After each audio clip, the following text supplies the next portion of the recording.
모든 것이 나에게 허용되어 있습니다. 그러나 모든 것이 유익한 것은 아닙니다. 모든 것이 나에게 허용되어 있습니다. 그러나 나는 아무 것에도 제재를 받지 않겠습니다.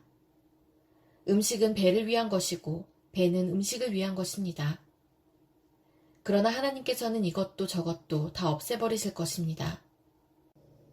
몸은 음행을 위하여 있는 것이 아니라 주님을 위하여 있는 것이며 주님은 몸을 위하여 계십니다.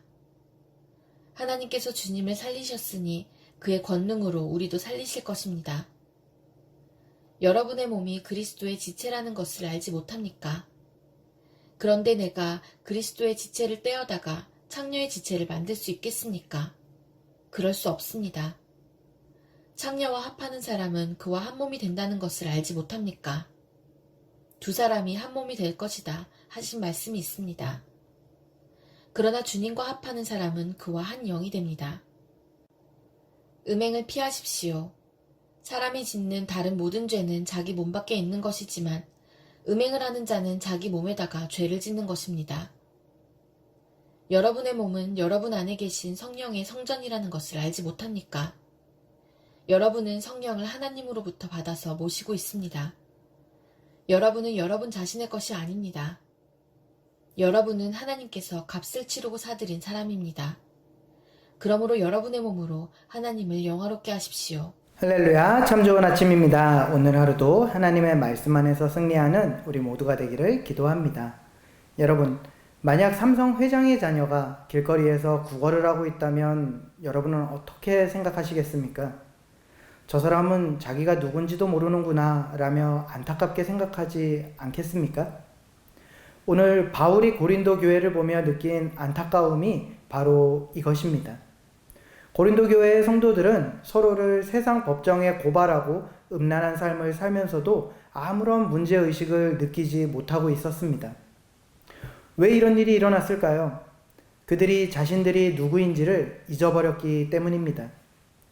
그래서 바울은 오늘 본문을 통해 더 이상 세상에 속한 자가 아닌 하나님께 속한 자라는 그 정체성을 망각한 그들에게 여러분이 누구인지 기억하십시오 라고 외치고 있는 것입니다. 오늘 우리는 고린도전서 6장 12절에서 20절까지의 말씀을 통해 성도를 이끄는 큰 법에 대한 이야기를 함께 나누려 합니다.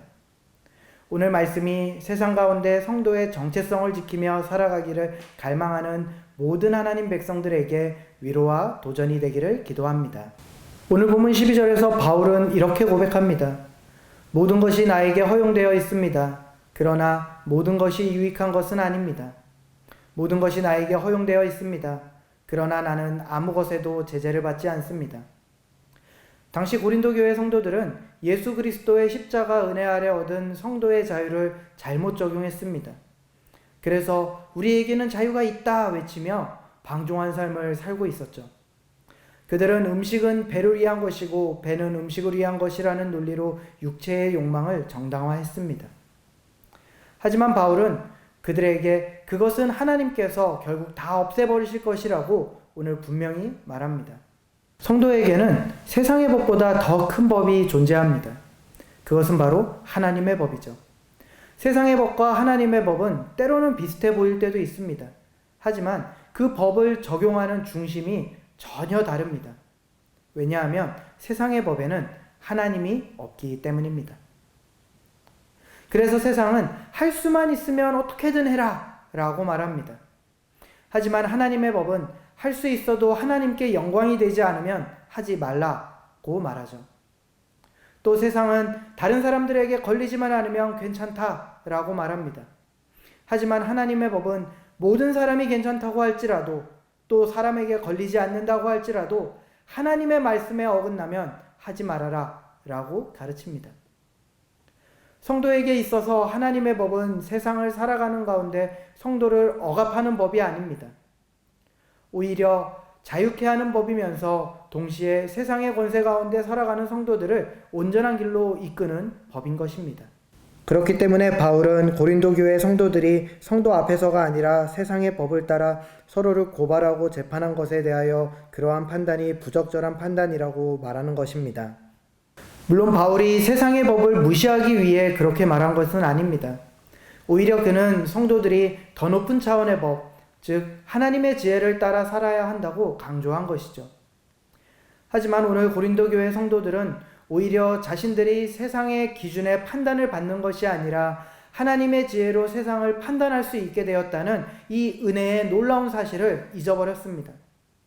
또한 그들은 그들이 그렇게 할 수 있는 이유가 그들 안에 하나님이 계시기 때문이다 라는 그 사실도 잊어버렸죠.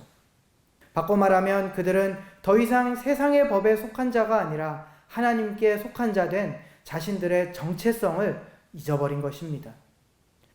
오늘 하나님의 자녀가 되었음에도 불구하고 여전히 세상의 기준 안에서 서로를 판단하고 고발하며 살아가는 그들을 향해 바울은 이렇게 질문합니다. 여러분의 몸이 그리스도의 지체라는 사실을 알지 못합니까? 여러분, 성도는 하나님의 권능으로 부활하신 주님과 연합된 자들이죠. 그 은혜 안에서 성도들은 성령께서 이끄시는 지혜를 따라 하나님의 마음으로 세상과 자신을 바라볼 수 있게 되었습니다. 그렇기에 성도는 하나님 안에서 온전하여 짐의 비밀을 깨닫고 그 사실을 삶 가운데 누리며 세상을 살아갈 수 있게 된 것입니다. 그렇다면 당연히 성도의 삶의 기준도 세상이 아니라 부활의 주님이 되어야 하지 않겠습니까? 그러나 그러지 못한 고린도 교회 성도들에게 바울은 충격적인 질문을 던집니다. 그리스도의 지체를 떼어다가 창녀의 지체를 만들 수 있겠습니까? 여러분, 이 질문은 단순히 성적 윤리만을 다루는 것이 아닙니다. 이것은 그들의 정체성의 문제를 다루고 있는 것입니다. 우리가 누구와 연합하느냐가 우리가 누구인지를 결정합니다. 창녀와 연합하는 자는 그와 한 몸이 됩니다. 그러나 주님과 합하는 자는 주님과 하나가 되는 것입니다. 오늘 본문이 이야기하는 것처럼 주님과 합하는 자는 그와 한 영이 되는 것이죠. 여기서 주목할 점은 육체의 연합은 한 몸을 만들지만 주님과의 연합은 한 영을 만든다는 것입니다. 더 깊고 더 본질적이며 더 영원한 연합을 뜻하는 것입니다. 여러분, 그릇으로 한번 우리가 생각해 볼까요? 그릇은 그 안에 무엇을 담았느냐에 따라 그 쓰임과 가치가 달라집니다. 같은 항아리라도 돈을 담으면 저금통이 되고 대소변을 담으면 요광이 됩니다. 마찬가지로 우리 안에 무엇이 있느냐가 우리의 존재를 결정하는 것이죠. 세상에 영이 있으면 세상의 도구가 되고 성령이 계시면 하나님의 도구가 되는 것입니다. 구원받은 하나님 백성인 성도에게는 그 안에 성령이 함께 하십니다. 우리는 그리스도의 지체이고 하나님의 백성된 성도의 몸은 성령이 함께 하시는 성전이 되는 것이죠. 이것은 단순한 은유가 아니라 영적인 실제입니다. 그렇기에 성도는 하나님의 지혜의 도구가 되고 하나님의 영광의 통로가 되어가는 것입니다. 우리의 손은 그리스도의 손이고 우리의 발은 그리스도의 발이며 우리의 입은 그리스도의 입이 되는 것이죠. 그렇다면 여러분, 우리가 생각해 볼 문제는 이것입니다. 우리는 이 거룩한 지체를 어디에 사용하고 있습니까? 오늘 바울은 음행의 특별한 위험성을 경고합니다. 여러분, 왜 음행이 특별히 위험한가요? 여러 가지 생각해 볼 수 있지만 우리가 크게 생각해 볼 수 있는 몇 가지 이유들이 있습니다. 먼저 음행은 성전을 더럽히는 죄입니다. 우리의 몸은 우리의 것이 아닙니다. 성령께서 거하시는 성전이죠. 성전을 더럽히는 것은 하나님을 모독하는 것입니다. 두 번째, 음행은 정체성을 부정하는 죄입니다. 십자가의 은혜로 새롭게 된 자신을 스스로 부정하는 어리석은 선택이 되는 것이죠. 성도는 십자가의 은혜로 죄와 사망의 권세로부터 자유함을 얻은 새롭게 된 자들입니다. 그리고 또한 성도는 성령으로 말미암아 하나님의 지혜를 알게 되었습니다. 그런 그들이 음행을 행한다는 것은 새롭게 된 자신을 스스로 부정하는 어리석은 선택이 되는 것이죠. 그리고 또 셋째로, 음행은 값비싼 대가를 무시하는 죄가 됩니다. 여러분, 오늘 본문 20절이 무엇이라고 이야기합니까? 여러분은 하나님께서 값을 치르시고 사들인 사람들입니다. 자, 여기서 그 값이 무엇일까요? 바로 하나님의 아들, 독생자 예수 그리스도의 보혈인 것이죠. 우리 노예 시장을 상상해 볼까요? 우리는 죄의 노예로 팔려 있었습니다. 그런데 하나님께서 독생자의 생명이라는 엄청난 값을 치르고 우리를 사신 것입니다. 이제 우리는 그로 인해 하나님의 소유가 된 것이죠. 그런데 하나님의 소유가 된 우리가 다시 죄의 종이 되어 산다면 이것이야말로 하나님과 우리 스스로에 대한 얼마나 큰 배신이 될까요? 오늘 바울의 결론은 명확합니다. 여러분의 몸으로 여러분의 주인된 하나님을 영화롭게 하십시오. 바울은 말합니다. 모든 것이 나에게 허용되어 있습니다. 그러나 나는 아무 것에도 제재를 받지 않겠습니다. 이 구절은 그리스도인의 자유에 대한 역설을 보여줍니다. 우리에게는 모든 것을 할 자유가 있죠. 율법의 정죄로부터 해방되었고 죄의 권세로부터 자유로워졌습니다. 그러나 동시에 우리는 아무 것에도 제재를 받지 않을 자유를 추구합니다. 이것이 무엇을 의미할까요? 죄의 종이 되지 않고 욕망에 지배되지 않으며 세상에도 얽매이지 않는 참된, 정말 우리 안에 있는 성령의 지혜를 따라 하나님의 그 법 안에서 걸어갈 그 자유가 우리 안에 있다는 것을 이야기합니다. 그리고 이 자유는 무엇이든 할 수 있는 자유가 아니라 우리가 해야 할 것, 우리에게 좋은 것을 선택할 수 있는 자유인 것이죠. 성도는 매 순간 선택의 기로에 섭니다. 하나님의 지혜를 따를 것인가? 세상의 영을 따를 것인가? 하나님께 영광을 돌릴 것인가? 무질서한 죄에 자신을 내어줄 것인가? 성령의 인도하심을 따를 것인가? 육체의 욕망을 따를 것인가? 이 선택 앞에 있는 우리에게는 우리에게 가장 좋은 것을 선택할 수 있는 하나님의 지혜가 있습니다. 그래서 모든 것이 허용되어 있지만 모든 것이 유익한 것이 아니라는 지혜를 따라 우리는 선택할 수 있는 것이죠. 우리는 하나님의 지혜 안에서 음란과 유혹, 죄악을 멀리하는 것뿐만 아니라 내 몸으로 하나님과 교회를 섬기고 선한 것을 보고 들으며 주님의 영광을 위해 사용하고 있는지 스스로 돌아볼 수 있게 되는 것입니다. 그것이 이 땅에서 내가 하나님이 허락하신 모든 은혜를 더 풍성하게 누리는 것을 스스로 깨달을 수 있는 지혜가 있기 때문이죠. 자, 여러분, 우리는 하나님의 성전인 이 몸을 이 시간 어떻게 관리하고 있는지 한번 돌아보시기 바랍니다. 나는 하나님의 성전인 내 몸을 정말 성전으로 관리하고 있습니까? 음란과 유혹을 멀리하는 것은 기본입니다. 그것만으로는 충분하지 않습니다. 내 눈으로 무엇을 보고 내 귀로 무엇을 듣고 있습니까? 내 입으로 무엇을 말하고 내 손으로 무엇을 하며 내 발로 어디를 가고 있습니까? 이 시대를 살아가며 혹시 세대의 문화를 따라 불륜을 정당화하는 그런 드라마를 보며 빠져 있지 않습니까? SNS에서 사람들과 부적절한 관계를 맺고 있습니까? 범죄하는 자들과 어울리며 그들과 소통하고 아무렇지도 않게 그리스도인인 것을 가리고 살아가고 있지는 않습니까? 사람들이 모르니까 라고 하면서 그 마음에는 여전히 죄 가운데 날마다 무너지고 있지는 않냐는 것입니다. 여러분, 기억하시기 바랍니다. 이 모든 것이 예수 그리스도의 지체된 하나님의 성전된 우리를 더럽히는 행위가 되는 것입니다.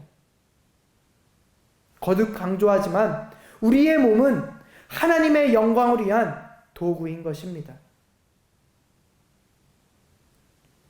그렇기에 여러분, 우리는 내 몸으로 하나님과 교회를 더욱 열심히 섬기기 위해 힘써야 합니다. 성전은 예배의 장소입니다. 우리의 몸이 성전이라면 우리의 삶 자체가 예배가 되어야 합니다. 내 시간을 하나님께 드리고 있습니까? 내 재능을 교회를 위해 사용하고 있습니까? 내 물질로 하나님의 나라를 섬기고 있습니까? 바꿔 말하면 나의 나된 것이 정말 하나님께서 허락하신 그 모든 은혜이며 지금도 그 하나님이 나와 함께 하심으로 나를 이끌어 가심을 우리의 모든 것을 통해서 열심히 증거하고 누리고 있습니까? 우리는 소극적으로 악을 피하는 것을 넘어서 적극적으로 선을 추구해야만 합니다. 여러분, 우리가 하루에 얼마나 하나님의 말씀을 읽고 묵상하며 찬양과 기도로 하나님을 예배하고 있습니까? 얼마나 하나님이 주신 마음을 따라 이웃을 사랑하고 섬기고 있습니까? 오늘 우리가 정말 내 자신을 돌아보며 이러한 하나님 앞에서 내가 오늘 정말 내가 거룩한 성전으로 살아가고 있는가? 이 질문을 마음에 품고 하루를 걸어가는 우리가 될 수 있기를 바랍니다. 그때 우리는 진정으로 세상의 법을 뛰어넘는 하나님의 법 안에서 진짜 자유함과 풍성함을 경험하게 되는 것입니다. 말씀을 정리하겠습니다. 사랑하는 사랑 믿는 교회 가족 여러분, 오늘 말씀은 우리를 정죄하는 말씀이 아닙니다. 오히려 우리가 얼마나 귀한 존재이를 일깨우기 위한 바울의 외침입니다. 하나님은 우리를 너무 사랑하셔서 독생자의 생명으로 우리를 사셨습니다. 그리고 성령을 보내셔서 우리 안에 거하게 하셨죠. 이것이 우리의 가치이고 우리의 정체성입니다. 예수 그리스도의 십자가 은혜로 우리는 두려움이 아니라 감사함으로, 의무감이 아니라 사랑으로 이 거룩한 삶을 살아갈 지혜와 힘을 얻게 되었습니다. 주 안에서 성도된 우리에게는 모든 것이 허용되어져 있지만, 그러나 이 모든 것을 주님을 위해 영광의 도구로 분별하며 사용할 수 있는 지혜도 있는 것입니다. 그리고 이것을 분별하며 정말 우리가 하나님의 영광의 도구로 이 땅 가운데 하나님의 지혜를 증거하며 살아갈 때, 이것이야말로 우리가 이 땅에서 그리스도와 한몸된 성도의 바른 삶을 살아가는 것입니다. 이 아침 거울 앞에서 스스로에게 이렇게 고백하시기 바랍니다. 이 몸은 내 것이 아니라 예수 그리스도의 핏값으로 사신 하나님의 거룩한 성전이다. 내가 오늘 이 몸으로 하나님을 영화롭게 하리라. 바라기는 이 고백이 오늘 말씀 앞에 나온 우리 모든 사랑 믿는 교회 성도들의 하루를 시작하는 기도가 되고 우리의 선택을 인도하는 나침반이 되며 우리의 삶을 변화시키는 능력이 되어서 우리 모든 사랑 믿는 교회 성도들이 주 안에서 허락된 진짜 자유와 풍성함을 누리는 기쁨이 날마다 충만할 수 있기를 이 시간 간절히 응원하며 기도합니다.